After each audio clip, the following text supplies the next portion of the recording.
നമസ്കാരം. ഇക്കഴിഞ്ഞ ലോക്സഭാ തെരഞ്ഞെടുപ്പിൽ കേരളത്തിൽ BJP ഒരു വലിയ മുന്നേറ്റം കുറിച്ചു. ഈ മുന്നേറ്റം കേരളത്തിലെ മറ്റ് രണ്ട് മുന്നണികൾക്കും ഒരു അങ്കലാപ്പ് സൃഷ്ടിച്ചിരിക്കുകയാണ്. ഇതിനിയും വരാൻ പോകുന്ന തദ്ദേശ തെരഞ്ഞെടുപ്പ്, 2026 നിയമസഭാ തെരഞ്ഞെടുപ്പ് ഒക്കെ ഉള്ളതുകൊണ്ട് വളരെ കരുതലോടുകൂടിയാണ് ഇരു മുന്നണികളും നിൽക്കുന്നത്. എന്നാൽ ഈ അവസരത്തിൽ BJP കേന്ദ്ര നേതൃത്വം 2026 കേരളത്തിൽ വളരെ നിർണായക ശക്തിയായി മാറാനുള്ള എല്ലാ ശ്രമങ്ങളും നടത്തുകയാണ്. അതുകൊണ്ട് BJP കേന്ദ്ര നേതൃത്വം കേരളത്തിലേക്ക് കൂടുതൽ ശ്രദ്ധ കേന്ദ്രീകരിക്കുന്നു. അതുപോലെ സംസ്ഥാന ഘടകത്തിൽ നേതൃസ്ഥാനങ്ങളിൽ ഒരുപക്ഷെ മാറ്റം ഉണ്ടായേക്കാം എന്ന് വരെയും ചർച്ച ചെയ്യപ്പെടുന്നുണ്ട്. കേരളത്തിലെ പല മണ്ഡലങ്ങളിലും നിയമസഭയിലും ലോക്സഭയിലും മാറി മാറി മത്സരിച്ചിട്ടുള്ള ശോഭാ സുരേന്ദ്രൻ ആ നിന്നിട്ടുള്ള മണ്ഡലങ്ങളൊക്കെ തന്നെ ഇളക്കി മറിക്കുകയാണ് ചെയ്തിട്ടുള്ളത്. അങ്ങനെയുള്ള ശോഭാ സുരേന്ദ്രൻ ഈ BJPയുടെ അമരത്തേക്ക് വരുമോ എന്നുള്ളത് ഒരു പ്രധാന ചർച്ചാ വിഷയമായി നിൽക്കുന്നുണ്ട്. അതോ ശോഭാ സുരേന്ദ്രൻ, BJPയിലും ശക്തമായ തരത്തിലുള്ള വിഭാഗീയതയുണ്ട്. അതുകൊണ്ടാണ് കേരളത്തിലെ അക്കൗണ്ട് തന്നെ തുറക്കാൻ വൈകിയത്. നിയമസഭയിലേക്ക് ഉണ്ടായിരുന്ന അക്കൗണ്ട് പോവുകയും ചെയ്തു. അപ്പോൾ ശോഭാ സുരേന്ദ്രൻ ഏതെങ്കിലും തരത്തിൽ നേതൃസ്ഥാനത്തേക്ക് വന്നാൽ അതിനെ തകിടം മറിക്കാനായിട്ട് മറുഭാഗവും നിൽക്കുന്നുണ്ടോ എന്ന് സംശയിക്കേണ്ടിയിരിക്കുന്നു. ഈ അവസരത്തിൽ BJP കേന്ദ്ര നേതൃത്വം ഏത് തരത്തിലുള്ള നിലപാടിലേക്കായിരിക്കും പോവുക എന്നാണ് അറിയേണ്ടത്. ശ്രീ KM ഷാജഹാൻ, ഇത് BJPയെ നമുക്ക് അത്രങ്ങ് നിസാരമായിട്ടൊന്നും തള്ളിക്കളയാൻ കഴിയത്തില്ല. കാരണം BJP കേരളത്തിൽ ഒരു വലിയ മുന്നേറ്റം തന്നെയാണ് ഉണ്ടാക്കിയിരിക്കുന്നത്. അത് മറ്റ് രണ്ട് മുന്നണികളിലും ഒരു അങ്കലാപ്പും ഉണ്ടെന്നുള്ളതാണ്. അപ്പോൾ ഇനി ഇവിടെ ശോഭാ സുരേന്ദ്രൻ ഒരു നിർണായക ഘടകമായി മാറാനും പോവുകയല്ലേ? അല്ല വിജാത് പറഞ്ഞതിനകത്ത് ചില പോയിന്റുകളുണ്ട്. അതിൽ ഏറ്റവും പ്രധാനം എന്ന് പറയുന്നത് BJPക്ക് ഇത്തവണ കിട്ടിയിട്ടുള്ള വോട്ടിൻ്റെ ഷെയറാണ്. അപ്പോൾ അത് നമ്മൾ പരിശോധിച്ച് നോക്കിയാൽ UDF 18 സീറ്റിൽ ജയിച്ചെങ്കിലും അവർക്ക് ഏതാണ്ട് 2.5% വോട്ട് കുറഞ്ഞു. CPM 1 സീറ്റിലേ ജയിച്ചുള്ളെങ്കിലും അവർക്കും ഏതാണ്ട് 1.5% വോട്ടേ കുറഞ്ഞുള്ളൂ. എന്നാൽ BJPക്ക് കിട്ടിയ വോട്ട് ഏതാണ്ട് ഒരു ഇരട്ടിയുടെ അടുത്ത് വർദ്ധിച്ചിട്ടുണ്ട്. അതിൻ്റെ കൂടുതൽ വിശദാംശങ്ങളിലേക്ക് നമുക്ക് പോകേണ്ട കാര്യമില്ല. അവരൊക്കെ കുറേ കാലമായിട്ട് ആദ്യമായിട്ട് നോക്കിക്കഴിഞ്ഞാൽ അവർ തൃശ്ശൂർ ജയിച്ചു. തിരുവനന്തപുരം, ആലപ്പുഴ, പാലക്കാട്, ആലത്തൂർ പോലുള്ള മണ്ഡലങ്ങളിൽ വലിയ മുന്നേറ്റം അവരുണ്ടാക്കി. അവർ 20 മണ്ഡലങ്ങളിൽ 10-16 മണ്ഡലങ്ങളിലും അവരുടെ വോട്ടിൻ്റെ ഷെയർ വർദ്ധിപ്പിച്ചു. അപ്പോൾ സ്വാഭാവികമായും അവർക്കൊരു ഉയർച്ചയുണ്ടായി, LDFനും UDFനും ഒരു തകർച്ചയുണ്ടായി. അപ്പോൾ സ്വാഭാവികമായി അത് അവരുടെ ഒരു വളർച്ചയുടെ ഒരു ബാരോമീറ്റർ, അവർ വളർച്ചയുടെ ആയിട്ട് എടുക്കുന്നതിനകത്ത് തെറ്റൊന്നുമുണ്ട് എന്ന് എനിക്ക് തോന്നുന്നില്ല. പക്ഷേ ഇതിനകത്തൊരു പ്രശ്നം, ഈ വളർച്ചയുടെ അല്ലെങ്കിൽ ഈ വോട്ടിൽ ഉണ്ടായിട്ടുള്ള വർധന അത് സ്ഥിരമായി നിലനിൽക്കുന്ന ഒരു വർധനയാണോ? അത് നിങ്ങൾ പറഞ്ഞതുപോലെ അത് തദ്ദേശ സ്വയംഭരണ തെരഞ്ഞെടുപ്പിലും പിന്നീട് നിയമസഭാ തെരഞ്ഞെടുപ്പിലും അതുപോലെ നിൽക്കുകയും BJP വലിയ ശക്തമായി മാറുകയും ചെയ്യുമോ എന്നൊക്കെ ഉള്ള സംബന്ധിച്ചിട്ടൊക്കെ തർക്കങ്ങൾ ഉണ്ട്. അത് CPMനോടുള്ള പക കൊണ്ട് ഇവർക്ക് ഇത്രയും വോട്ട് കൂടുതൽ കിട്ടിയാണെന്നൊക്കെ ഉള്ള തർക്കങ്ങളുണ്ട്. അപ്പോൾ അതല്ലല്ലോ നമ്മുടെ വിഷയം. ഞാൻ അതിനകത്തേക്ക് പോകുന്നില്ല. നമ്മുടെ പ്രധാനപ്പെട്ട വിഷയം എന്ന് പറഞ്ഞു കഴിഞ്ഞാൽ BJPയുടെ കേരള നേതൃത്വത്തിൽ ഒരു മാറ്റമുണ്ടാകുമോ? ആ നേതൃത്വത്തിലേക്ക് ശോഭാ സുരേന്ദ്രൻ എന്ന് പറഞ്ഞിട്ടുള്ള ഒരു കഥാപാത്രം കടന്നു വരുമോ? അതാണല്ലോ നമ്മുടെ ചർച്ചാ വിഷയം. അപ്പോൾ അതിൽ ഇപ്പോൾ ശോഭാ സുരേന്ദ്രനെ കേന്ദ്രീകരിച്ചുള്ള ചർച്ചകൾ കുറേ കാലമായി കേരളത്തിലെ BJPയിൽ നടക്കുന്നുണ്ട്. ആ നടക്കുന്നതിൻ്റെ ഏറ്റവും പ്രധാനപ്പെട്ട ഒരു കാരണം എന്ന് പറയുന്നത്, ശോഭാ സുരേന്ദ്രനെ പിന്തുണയ്ക്കുന്നവർ പറയുന്ന വാദം എന്ന് പറയുന്നത്, ശോഭാ സുരേന്ദ്രൻ എവിടെ നിന്നാലും വോട്ടിൻ്റെ എണ്ണം കൂട്ടും. അവർ പാലക്കാട് നിന്നപ്പോൾ വോട്ടിൻ്റെ എണ്ണം കൂട്ടി, അവർ ആറ്റിങ്ങൽ നിന്നപ്പോൾ വോട്ടിൻ്റെ എണ്ണം കൂട്ടി, അവർ ആലപ്പുഴയിൽ നിന്നപ്പോഴും വോട്ടിൻ്റെ എണ്ണം കൂട്ടി. സ്വാഭാവികമായും അവർ നേതൃത്വത്തിലേക്ക് വരേണ്ടതല്ലേ? ഇതാണ് അവരെ അനുകൂലിക്കുന്ന വിഭാഗത്തിൻ്റെ ഒരു വാദം. എന്നാൽ അവരെ എതിർക്കുന്നവരുടെ വാദം എന്താ? അവർ ഓരോ സ്ഥലത്ത് നിൽക്കുമ്പോഴും വോട്ടിൻ്റെ എണ്ണം അവർ കൂട്ടുന്നുണ്ടെങ്കിലും അത് അവരുടെ സാന്നിധ്യമുള്ളതിനേക്കാൾ ഉപരി വേറെ പല കാരണങ്ങളാണ് എന്നുള്ളതാണ് ഇവരെ എതിർക്കുന്നവർ മുന്നോട്ട് വെക്കുന്ന വാദം. ഉദാഹരണത്തിന് ആറ്റിങ്ങൽ അവർ നിന്നപ്പോൾ 2 ലക്ഷത്തിൽ ചില്ലാനം വോട്ട് കൂടുതൽ, 2,40,000 വോട്ട് പിന്നെ 2019 കിട്ടിയെങ്കിൽ അത് അവരവിടെ നിന്നതിനേക്കാൾ ഉപരി ശബരിമല പോലുള്ള വിഷയങ്ങളുമായി ബന്ധപ്പെട്ട് കിട്ടിയതാണ് എന്ന വാദം എതിർവിഭാഗം ഉയർത്തുന്നു. ആലപ്പുഴയിൽ നിൽക്കുമ്പോഴും ആലപ്പുഴയിൽ CPM വിരുദ്ധത കൊണ്ടാണ് ഈ 1,80,000 വോട്ട് 2,99,000 ആയത് എന്നുള്ള വാദവും ഉയർന്നു നിൽപ്പുണ്ട്. അതിൽ കുറച്ച് കാര്യങ്ങളുണ്ട് എന്ന് വിശ്വസിക്കുന്ന ഒരാളാണ്. ഇനി BJPയുടെ കേരള ഘടകത്തിലെ വിഭാഗീയത നമ്മളൊന്ന് പരിശോധിച്ച് നോക്കൂ. BJPയിലെ വിഭാഗീയതയിൽ കഴിഞ്ഞ ഒരു 8-10 വർഷക്കാലം നമ്മളെടുത്ത് നോക്കിയാൽ തന്നെ, അല്ലെങ്കിൽ ഒരു 5-6 വർഷമെങ്കിലും എടുത്ത് നോക്കിയാൽ അതിൽ ഈ മുരളീധര സുരേന്ദ്ര സഖ്യത്തിന് ഒരു അപ്രമാദിത്വമുണ്ട് എന്ന് നമുക്ക് കാണാൻ കഴിയും. ഇപ്പോൾ BJPയിൽ നമ്മളൊന്ന് എടുത്തു നോക്ക്. എനിക്ക് തോന്നുന്നത് ഇത്രയും കൂടുതൽ സംസ്ഥാന പ്രസിഡന്റുമാർ മാറി വന്ന ഒരു പാർട്ടി BJP പോലെ വേറെ ആരെങ്കിലും കാണുമെന്ന് എനിക്ക് തോന്നുന്നില്ല. കാരണം വി മുരളീധരൻ പ്രസിഡൻ്റായിട്ടുണ്ട്, കുമ്മനം രാജശേഖരൻ പ്രസിഡൻ്റായിട്ടുണ്ട്, CK പത്മനാഭൻ പ്രസിഡൻ്റായിട്ടുണ്ട്, അല്ലേ? അങ്ങനെ എത്ര പേരാണ് മാറി വന്നിട്ടുള്ളത്. ഈ മാറി വന്നിട്ടുള്ള ഒരു സമയത്തും BJPക്കകത്തുള്ള വിഭാഗീയത 1% കുറയ്ക്കാൻ കഴിഞ്ഞിട്ടില്ല, അല്ലെങ്കിൽ കുറഞ്ഞിട്ടുമില്ല. നമ്മളൊന്ന് നോക്കൂ. അഖിലേന്ത്യാ തലത്തിൽ കഴിഞ്ഞ 10 വർഷമായിട്ട് എടുത്ത് നോക്കിക്കഴിഞ്ഞാൽ മോഡിയും അമിത്ഷായും ഏറ്റവും വലിയ ശക്തരായി നിൽക്കുകയായിരുന്നു. ഇപ്പോഴാണ് അവരുടെ ശക്തി കുറഞ്ഞിട്ടുള്ളത്. ആ ശക്തരായി അവർ നിൽക്കുന്ന സമയത്ത് പോലും BJPയിലെ വിഭാഗീയത 1% പോലും കുറയ്ക്കാൻ അവർക്ക് കഴിഞ്ഞിട്ടില്ല. കാരണം BJPയുടെ നേതൃസ്ഥാനത്തുള്ള പ്രധാനപ്പെട്ട ഒരാളായിട്ടുള്ള വി മുരളീധരന് കേന്ദ്രത്തിൻ്റെ നേതാക്കന്മാരിൽ മോഡി, അമിത്ഷാ ഇവരിലൊക്കെ ഉൾപ്പെടെയുള്ള സ്വാധീനം ഉപയോഗിച്ചുകൊണ്ട് കേരളത്തിലെ BJPയിൽ എന്ത് തന്നെ സംഭവിച്ചാലും നേതൃസ്ഥാനത്ത് നിൽക്കാനുള്ള അയാളുടെ ഒരു അപാരമായിട്ടുള്ളൊരു ഒരു ഫ്ലെക്സിബിലിറ്റി ഉണ്ട്. അത് ഉപയോഗിച്ചുകൊണ്ടാണ് അയാൾ നിൽക്കുന്നത്. ഇപ്പോൾ നമുക്കറിയാം, സംഘടനാ ജനറൽ സെക്രട്ടറി ആയിട്ടുള്ള BL സന്തോഷ് എന്ന് പറഞ്ഞ ഒരാളുണ്ട്. അയാളുടെ നേതൃത്വത്തിൽ കഴിഞ്ഞോണം പിന്നെ കർണാടകത്തിൽ ആട്ടാപട്ടലം പൊളിഞ്ഞു പോയി BJP. എന്നിട്ട് പോലും അയാൾ അവിടെ നിന്നു. അയാളെ ഉപയോഗിച്ചുകൊണ്ട് മുരളീധരനും സുരേന്ദ്രനും ഒക്കെ മാറുമെന്ന് എത്ര തവണ നമ്മൾ ചർച്ച ചെയ്തു. ആ ചർച്ച ചെയ്ത സമയത്തൊന്നും അവർ മാറിയിട്ടില്ല. ഇപ്പോൾ എന്താണ് അവസ്ഥ? ഇപ്പോൾ BJPക്ക് ഉണ്ടായിട്ടുള്ള ഈ വോട്ടിലെ വർധന തങ്ങളുടെ നേതൃത്വത്തിൻ്റെ കഴിവാണ് എന്ന് അവർ കേന്ദ്ര നേതൃത്വത്തിന് ബോധ്യപ്പെടുത്തിയിരിക്കുകയാണ്. കേന്ദ്ര നേതൃത്വം അതിൻ്റെ ഒരു ഇൻട്രിക്കസീസ് ഒന്നും അവർക്കറിയില്ല. അവർ നോക്കുമ്പോഴത്തേക്കും വോട്ടിൻ്റെ ശതമാനം കൂടി, ഒരാൾ ജയിച്ചു, എല്ലാ മണ്ഡലങ്ങളിലും വോട്ട് കൂടി, മനസ്സിലായി. അപ്പോൾ ഈ ഒരു സാഹചര്യത്തിൽ ആണ് ഈ ശോഭാ സുരേന്ദ്രൻ തന്നെ പിന്നെ സംസ്ഥാന പ്രസിഡന്റ് ആക്കണം എന്ന് പറഞ്ഞിട്ടുള്ളൊരു വാദവുമായി അങ്ങോട്ട് ചെല്ലുന്നത്.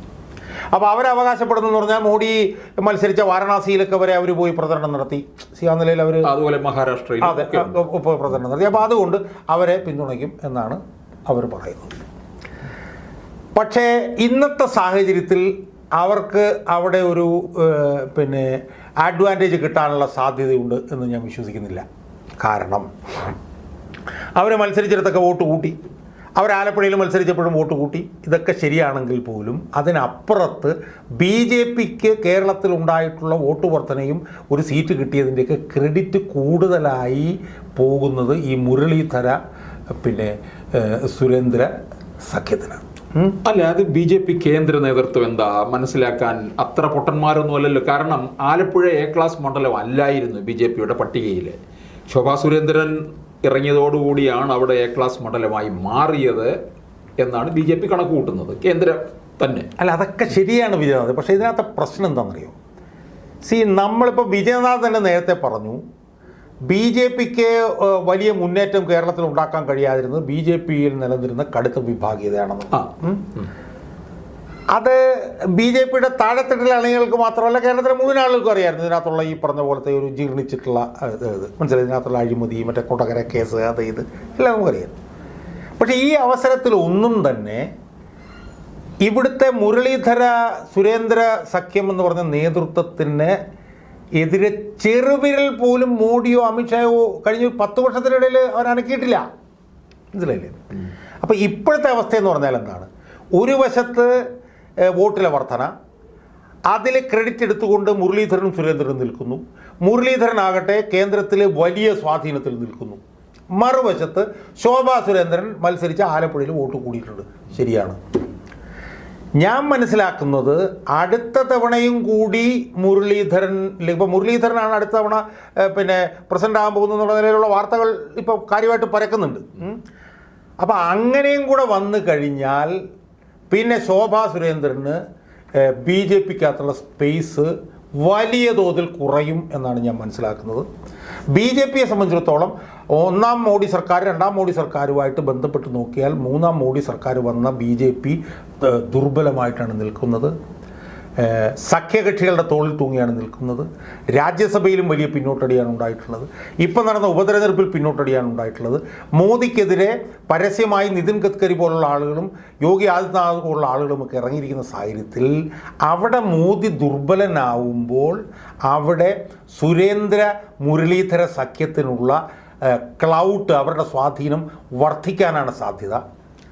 അങ്ങനെ വർദ്ധിച്ചു കഴിയുകയും ഇപ്പോൾ ഇവിടെ വോട്ട് കൂടുകയും ജയിക്കുകയും ഒക്കെ ചെയ്തപ്പം ഇപ്പം ശോഭാ സുരേന്ദ്രനെ സംബന്ധിച്ചിടത്തോളം ആലപ്പുഴയിൽ വോട്ട് അവർ കൂട്ടിയെന്നുള്ളത് സത്യമാണെങ്കിലും പിന്നെ സുരേഷ് ഗോപിയൊക്കെ ജയിച്ചതിൻ്റെ ക്രെഡിറ്റൊന്നും അവർക്ക് എടുക്കാൻ പറ്റില്ല. അപ്പം മറ്റ് മണ്ഡലങ്ങളിലെ വോട്ട് വർധനയുടെ ക്രെഡിറ്റ് അവർക്ക് എടുക്കാൻ പറ്റില്ല. ഇപ്പം ആറ്റിങ്ങൽ മണ്ഡലം എടുക്കുകയാണെങ്കിൽ ആറ്റിങ്ങൽ മണ്ഡലത്തിൽ പിന്നെ ശോഭാ സുരേന്ദ്രൻ പിടിച്ചതിനേക്കാൾ കൂടുതൽ വോട്ട് പിന്നെ ഇയാൾ പിടിച്ചിട്ടുണ്ട്. ആര്? മുരളീധരൻ പിടിച്ചിട്ടുണ്ട്. അപ്പോൾ ശോഭാ സുരേന്ദ്രനെ സംബന്ധിച്ചിടത്തോളം അവർ ആലപ്പുഴയിൽ നിന്നപ്പോൾ അവരുടെ വോട്ട് വർദ്ധിച്ചു എന്നുള്ളത് മാത്രമേ അവർക്ക് പറയാനുള്ളൂ. പക്ഷേ മറ്റവർക്ക് ഒരുപാട് പറയാനുണ്ട്. അവർക്ക് കേന്ദ്രത്തിൽ വലിയ തോതിൽ ക്ലൗട്ടുണ്ട്. മുരളീധരനൊക്കെ മോഡിയുടെയും പിന്നെ അവരുടെ അമിത്ഷായുടെയും ഒക്കെ മേലുള്ള സ്വാധീനം എന്ന് പറഞ്ഞു കഴിഞ്ഞാൽ വളരെ വലുതാണ്. അവരുടെ ഏറ്റവും കൂടുതൽ സ്വാധീനമുള്ള BL സന്തോഷ് ഇപ്പോഴും മോദിയുടെ അടുപ്പക്കാരനായി നിൽക്കുന്നു. ആ സാഹചര്യത്തിൽ അടുത്ത തവണയും മുരളീധരൻ പ്രസിഡൻ്റായി വരാനുള്ളൊരു സാധ്യതയാണ് കാണുന്നത്. അങ്ങനെ വന്നാൽ പിന്നെ ശോഭാ സുരേന്ദ്രന് ഉള്ള സ്പേസ് വല്ലാതെ ചുരുങ്ങാനുള്ള സാധ്യതയാണ് നമ്മൾ കാണുന്നത്. അങ്ങനെയൊക്കെ സംഭവിച്ചു കഴിഞ്ഞാൽ നാളെ നമ്മൾ വിചാരിക്കാത്ത നിലയിലേക്ക് ശോഭാ സുരേന്ദ്രൻ്റെ ഭാഗത്തു നിന്ന് നീക്കങ്ങൾ ഉണ്ടായാലും അത്ഭുതപ്പെടാനില്ല. കാരണം ശോഭാ സുരേന്ദ്രൻ്റെ ഏറ്റവും അവസാനത്തെ ചാൻസാണ് ഇത്. ഇത്തവണയും കൂടി ശോഭാ സുരേന്ദ്രന് പിന്നെ എന്തെങ്കിലും ഒരു സ്ഥാനത്തേക്ക് കയറാൻ പറ്റിയില്ല എങ്കിൽ ശോഭാ സുരേന്ദ്രന് പിടിച്ചു നിൽക്കാൻ പാടാണ്. ഒരു കാര്യം കൂടി ഞാൻ പറയാം. ദല്ലാൽ നന്ദകുമാർ പറഞ്ഞ കാര്യങ്ങളുണ്ട്. ലെഫ്റ്റനൻറ്റ് ഗവർണർ പോണ്ടിച്ചേരിയിൽ ലെഫ്റ്റനൻറ്റ് ഗവർണർ ആവാനായിട്ട് പിന്നെ പണം സ്വാധീനിക്കുകയായിരുന്നു എന്നുള്ളതൊക്കെ പറഞ്ഞിട്ടുണ്ട്, മനസ്സിലായി. അപ്പോൾ അങ്ങനെയുള്ള സാധനങ്ങളൊക്കെ നിൽക്കുന്നതുകൊണ്ട് ശോഭാ സുരേന്ദ്രൻ്റെ കേരളത്തിലെ BJPയിലെ സ്പേസ് വല്ലാതെ ചുരുങ്ങിക്കൊണ്ടിരിക്കുകയാണ് എന്നാണ് എനിക്ക് തോന്നുന്നത്. അല്ല, അതിനകത്ത് വിചാരിക്കാത്ത ചില നീക്കങ്ങളൊക്കെ ശോഭാ സുരേന്ദ്രൻ ഉണ്ടാകുമെന്ന് പറഞ്ഞു കഴിഞ്ഞാൽ അതെങ്ങനെ വായിച്ചെടുക്കണം? ഇല്ല, ഇതിനകത്തുള്ള ഒരു പ്രധാനപ്പെട്ട പ്രശ്നം എന്താണെന്നറിയോ? അവരെ സംബന്ധിച്ചിടത്തോളം അവരാണ് കേരളത്തിലെ BJPയുടെ പ്രസിഡന്റ് ആവേണ്ടത് എന്നാണ് അവർ വിശ്വസിക്കുന്നത്. അവരങ്ങനെയാണ് വിശ്വസിക്കുന്നത്. അങ്ങനെ ധാരാളം പേര് കാണുന്നുണ്ടാവുമല്ലോ. ധാരാളം പേര് അങ്ങനെ കാണുന്നുണ്ട്. കാരണം ഇവരൊരു തീപ്പൊരിയാണ്. അതെ, കാണുന്നവരുണ്ട്. പിന്നെ അവരെ സംബന്ധിച്ചിടത്തോളം, അവരെ പിന്തുണയ്ക്കുന്നവരെ സംബന്ധിച്ചിടത്തോളം അവർ നിൽക്കുന്നിടത്തെല്ലാം വോട്ട് കൂട്ടിയിട്ടുണ്ട്. പിന്നെ അവരുടെ കൂടെ നിൽക്കുന്നവരുടെ ഒരു പൊതുധാരണ എന്താണെന്ന് വെച്ച് കഴിഞ്ഞാൽ അവരാണ് തീപ്പൊരി, മറ്റുള്ളൊരു കോംപ്രമൈസിൻ്റെ ആളുകളാണ്. വീണ്ടും ആലപ്പുഴയിൽ ശ്രദ്ധ കേന്ദ്രീകരിക്കുകയാണെന്നാണ് പറഞ്ഞിരിക്കുന്നത്. അതെ, അങ്ങനെയൊക്കെയാണ് പറയുന്നത്. അപ്പോൾ അവരെ സംബന്ധിച്ചിടത്തോളം അവരെ അടുത്ത തവണ അവർ മത്സരിക്കാൻ സീറ്റ് കിട്ടണമെന്ന് തന്നെ ഒരു നിർബന്ധമില്ലെന്ന് എൻ്റെ അഭിപ്രായം. കാരണം BJPയിൽ ഇതുവരെ നടന്നു വന്നിട്ടുള്ളത് അങ്ങനെയാണ്. ഇപ്പോൾ ശോഭാ സുരേന്ദ്രൻ പ്രസിഡന്റ് ആവുന്നത് എത്ര തവണ നമ്മൾ ചിന്തിച്ചതാണ്? നടന്നില്ല. അവസാനം ആലപ്പുഴയിൽ അവരെ സ്ഥാനാർത്ഥിയാക്കിയപ്പോൾ അവർ പോലും അതിനനുകൂലമല്ലായിരുന്നു. പുറത്തോളം വിജയനാഥ് അവർ ഈ മനസ്സോടുകൂടിയാണ് അവിടെ ചെന്നത്. അവിടെയും അവർക്ക് വോട്ട് കിട്ടിയത് CPM-നോടുള്ള പിന്നെ അഭിപ്രായവ്യത്യാസം കൊണ്ടാണ്. അപ്പോൾ അതുകൊണ്ട് അവരെ സംബന്ധിച്ചിടത്തോളം സ്ഥിതി പരമദയനീയമാണ്. അവർ പിന്നെ BJP വിടും എന്നുള്ള അഭിപ്രായം BJPയുടെ ഉന്നത നേതാക്കന്മാർ തന്നെ എൻ്റെ അടുത്ത് ഷെയർ ചെയ്തിട്ടുണ്ട്. പിന്നെ എന്തും സംഭവിക്കാവുന്ന ഒരു സാഹചര്യമാണ് കേരളത്തിലുള്ളത്. അതാണ് ഞാൻ പറഞ്ഞത്. OK വാസു എന്ന് പറയുന്ന 90കളിലെ ഒരു ഓണനാളിൽ വെച്ച് P ജയരാജനെ വെട്ടിക്കൊന്ന കേസിലെ പ്രതിയായിരുന്ന OK വാസു CPM-ൽ വന്ന് ഇപ്പോൾ ഗുരുവായൂർ ഏതോ ഒരു ദേവസ്വം ബോർഡിൻ്റെ പ്രസിഡൻ്റായിട്ട് ഇരിക്കുകയാണ്, മനസ്സിലായി. അപ്പോൾ അതുകൊണ്ട് ഒന്നും അസംഭാവ്യമല്ല കേരളത്തിലെ CPM നമ്മൾ പലപ്പോഴും ചർച്ച ചെയ്തുകൊണ്ട് വന്നിരിക്കുകയാണ്. ജീർണിച്ചു പൊക്കൊണ്ടിരിക്കുന്ന ഒരു പ്രസ്ഥാനത്തിലേക്ക് ഒരു വളരെ പ്രതാപത്തോടുകൂടി നിൽക്കുന്ന ഒരു പ്രസ്ഥാനത്തിൽ നിന്ന് ഇറങ്ങി വരുമോ ശോഭാ സുരേന്ദ്രൻ? എനിക്കതിനകത്ത് വിശ്വസിക്കാൻ അല്ല. ഇതൊക്കെ എന്താണെന്നറിയോ? ഇതൊക്കെ യുക്തിപൂർവമായി നമ്മൾ ചിന്തിക്കുമ്പോൾ നടക്കുന്ന കാര്യങ്ങളാണ്. യുക്തിപൂർവമായിട്ട് നമ്മൾ ചിന്തിക്കുമ്പോൾ നടക്കാത്ത കാര്യങ്ങളാണ് ഇപ്പോൾ എല്ലാ രാഷ്ട്രീയ പാർട്ടിയിലും നടന്നുകൊണ്ടിരിക്കുന്നത്. കോൺഗ്രസിനകത്ത് എന്താ നടന്നുകൊണ്ടിരിക്കുന്നത്? നമുക്ക് ഒരിക്കലും ചിന്തിക്കാൻ പറ്റാത്ത കാര്യങ്ങളാണ് കോൺഗ്രസിന് നടന്നിരിക്കുന്നത്. UDF തന്നെ മൊത്തമായി ഒരു പ്രവാസിക്ക് വിൽക്കുന്ന ഒരു നിലയിലേക്കാണ് കോൺഗ്രസിനകത്ത് നിൽക്കുന്നത്. CPM-നകത്ത് ഇതുപോലെ തന്നെയാണ്. CPM-നകത്ത് എത്രയോ RSSൻ്റെ ഉന്നതരായിട്ടുള്ള എത്രയോ പേര് CPM-നകത്ത് ഇപ്പം തന്നെ പത്തനംതിട്ടയിൽ എന്താ നടന്നത്? ഈ തിരുത്തൽ നടക്കുന്നതിൻ്റെ ഇടയിലും 50-60 പേര് മറ്റേ കള്ളന്മാരും കൊള്ളക്കാരും ക്രിമിനലുകൾ. അപ്പം അതുകൊണ്ട് രാഷ്ട്രീയം എന്ന് പറയുന്നത് യുക്തിപൂർവമായി നമ്മൾ ചിന്തിക്കുന്നതിനപ്പുറത്തേക്ക് രാഷ്ട്രീയം പോയി കഴിഞ്ഞു. ഇപ്പം ഞാൻ ചോദിക്കട്ടെ, ഇപ്പം ഇത്രയും കൂടുതൽ ജീർണിച്ച് നിൽക്കുന്ന ഒരു സ്ഥാനത്തിനകത്തേക്കല്ലേ കേരളത്തിൽ ഏറ്റവും പ്രധാനപ്പെട്ട മാധ്യമപ്രവർത്തകനായിട്ടുള്ള MP നികേഷ് കുമാർ പോയി ചേർന്നത്? എപ്പോഴാണ് പോയി ചേർന്നത്? അയാൾ ഇപ്പോൾ പോയി ചേർത്തിരിക്കുകയാണ്, മനസ്സിലാവും. അപ്പം ശോഭാ സുരേന്ദ്രനെ സംബന്ധിച്ചിടത്തോളം ശോഭാ സുരേന്ദ്രൻ്റെ രാഷ്ട്രീയ നിലനിൽപ്പ് നിർണായകമാണ്. അത് ഇപ്പോഴത്തെ ഒരു സാഹചര്യത്തിൽ ശോഭനമായിട്ട് നമുക്കതിനെ കാണാൻ കഴിയുന്നില്ല. അതുകൊണ്ട് തന്നെ ശോഭാ സുരേന്ദ്രൻ്റെ ഒരു പൊളിറ്റിക്കൽ സ്പേസാണ് പ്രധാനം. ആ സ്പേസ് അവരെങ്ങനെ ഉണ്ടാക്കിയെടുക്കും എന്നുള്ളത് നമുക്കറിയില്ല. BJP-ക്കകത്ത് അവരുടെ സ്പേസ് വല്ലാതെ കുറഞ്ഞു കൊണ്ടുവരുന്നതാണ് നമ്മൾ കാണുന്നത്. അതിൽ നിന്നുള്ള അവരുടെ പ്രതികരണം എങ്ങനെയായിരിക്കും എന്നുള്ളത് ഇപ്പം നമുക്ക് തീർപ്പാക്കാൻ പറ്റില്ല എന്നുള്ളൊരു അഭിപ്രായം മാത്രമാണ് ഞാൻ പറയുന്നത്.